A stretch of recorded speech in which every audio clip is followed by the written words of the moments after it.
सो hi guys, मेरा नाम है श्रेयस और आप सभी का मेरे यूट्यूब चैनल पे बहुत बहुत स्वागत है। सो गाइस, आज की इस वीडियो में मैं आप लोग बताऊंगा कि आप अगर यूट्यूबर हो तो आपको वाइट स्टूडियो आपको पता ही होगा। जी गाइस, वाइट स्टूडियो आपको पता ही होगा। उस वाइट स्टूडियो आपको आप डार्क मोड में कैसे कन्वर्ट कर सकते हैं, इस वीडियो में आप लोग बताने वाला हूँ। तो इसलिए वीडियो को शुरू से लेके एंड तक जरूर देखना और आप मेरे चैनल पर तो सब्सक्राइब कर देना। तो करते वीडियो का स्टार्ट और चलते मोबाइल के स्क्रीन पर।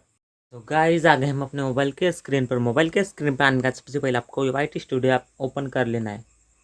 आप वाइट स्टूडियो आप ओपन करने के बाद यहाँ पर आपको ऊपर आपको जहाँ पर आपको कमेंट शो होते वहाँ पर आपको क्लिक कर देना है। यहाँ पर जैसे आप क्लिक करेंगे यहाँ पर आपको सेटिंग वाले ऑप्शन पर क्लिक कर देना है।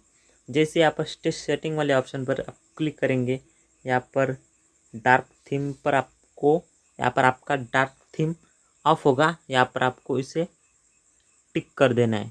तो गाइस, ये कि क्लिक में हमारा ये वाइट स्टूडियो ऐप का पूरा थीम है पूरा डार्क मोड में हो गया। सो गाइस, आपको ये वीडियो पसंद आए होगी तो इस वीडियो को एक लाइक कर देना और आप मेरे चैनल पर नए हो तो वह सब्सक्राइब करने देना। तो मिलते अगले और भी इंटरेस्टिंग वीडियो में, तब तक के लिए टेक केयर एंड बाय।